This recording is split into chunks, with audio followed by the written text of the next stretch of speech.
There's a great quote that you say in the questionnaire that you filled out for me.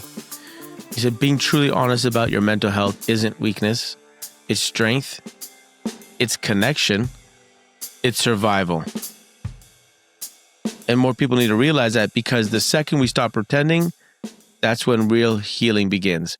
Tell me about that. Like, how is being honest about your mental health, how is that like weakness, strength, connect? How is that connection? And tell me about the thing about dealing with stop pretending and dealing with what is. How do you know when you're stopping to pretend? When you're able to start asking yourself why, and you start taking the actions to understand why you are the way you are, why you think the way that you think, that's you not pretending anymore, because now you're making a conscious choice to try to just understand what makes you tick. Why are you sad? Why are you struggling with this? You're not pretending like everything's okay and that this is just a fluke or just like a one-time thing. Pretending is when you are consistently struggling with something and you there's no improvement. You're not really getting better. You're just kind of doing like these temporary fixes or whatever it may be. You're pretending like everything's okay. It's just like, oh, I just need to make this small adjustment. Everything's okay. But like, it's still like nothing's changing. But when you start to ask yourself, why am I struggling? Why do I feel this way? Why do I get angry when this happens? Why do I get upset when my partner does this? So on and so forth. You're not pretending anymore. You're trying to understand, because you're accepting the fact that you don't know the answer, and that's okay. And now you're going to put in the work to find the answer. And when you're able to do that, you'll start to understand yourself better, and you'll start to understand the people around you better. And as a result, you become a better person, because you're able to empathize, you're able to sympathize, you're able to make better decisions. You're going to be able to understand and fully invest into yourself.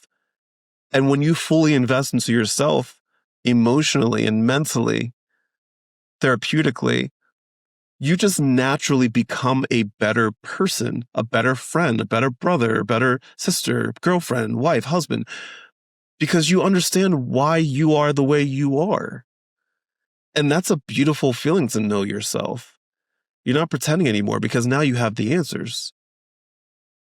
And that's what I try to strive for. How do you know when you are stopping to pretend? I think it's going to be different for each person, because I think that there's various experiences that happen. Like for me, like the final straw for me was, and this was right when I knew that I had to go get help, was this was during COVID. And I remember I was sitting in my room, and I couldn't leave the bed. I wasn't sick. I just was sad. Nothing bad had happened. I was just sad. I was down, and I didn't want to leave my room. And my roommate was like, "Are you okay?" And I'm like, usually if somebody would ask me that, I'm like, "Yeah, I'm fine. No big deal. I just don't feel well." And so like this was something that was happening often. And for the first time, when my roommate would ask, "Are you okay?" I was like, I don't know. I don't know what's wrong with me. Like, because at this point it was happening over and over again. Like I would just not want to leave my room, or I would not want to do anything, or I was struggling to even push the start button on some things. That's when I knew, okay, there's something deeper here. It's not just me being lazy. It's not just me, struggling to get my day going because, oh, I'm tired, or it was a long day. Like, I don't feel right. Nothing had happened, yet I would wake up and just feel like life was awful. It was like that epiphany for me personally, that I'm like, there's something deeper here. And thankfully, the person I was dating at the time was somebody that was trained to be a therapist. And she's like, "Do you go to therapy?" And I was like, I mean, no, not really. I mean, there's people there's mentors that I like talk to, but like I don't go to like a mental health professional. And she was like, go to therapy. I was like, okay. all right, I'll give it a shot. And I didn't know what to expect.